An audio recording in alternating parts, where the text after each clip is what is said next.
Football, c'est une équipe de France décimée qui affronte ce soir l'Autriche en Ligue des Nations. Un coup d'envoi 20h45 à vivre en direct et en intégralité sur Europe 1. Les Bleus amputés de plusieurs de leurs meilleurs joueurs, blessés à 2 mois de la Coupe du Monde au Qatar.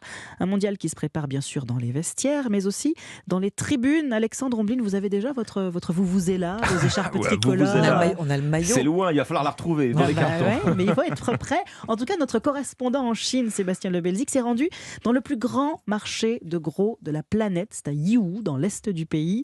Il y a des ballons, des fanions, tout y est, prêt à inonder les commerces du monde entier. Reportage. Plus de 80 000 boutiques sont installées dans ce marché grand comme 800 terrains de football qui se trouve au sud de Shanghai.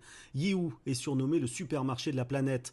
Le français Mario Chevalier y vit depuis 14 ans. Il exporte tous ses produits vers l'Europe. On y trouve de tout, ça peut aller des casseroles aux accessoires de piscine, porte-clés, tout. Les fournisseurs sont très réactifs. Dès qu'il y a un produit tendance, comme là on arrive en Coupe du Monde, ils se mettent tous à faire le produit qui marche en fait. C'est-à-dire des chapeaux, des écharpes, des drapeaux. Des ballons à 1,50 €, des porte-clés Qatar 2022 à 10 centimes. Si les prix sont aussi bas, c'est que les vendeurs pour la plupart utilisent sans autorisation les logos de la FIFA et du prochain mondial.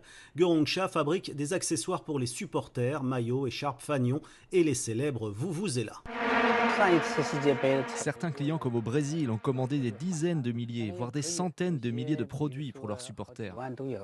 Depuis le début de l'année, ce sont plus de 30 milliards d'euros de marchandises qui ont été exportées de Yiwu.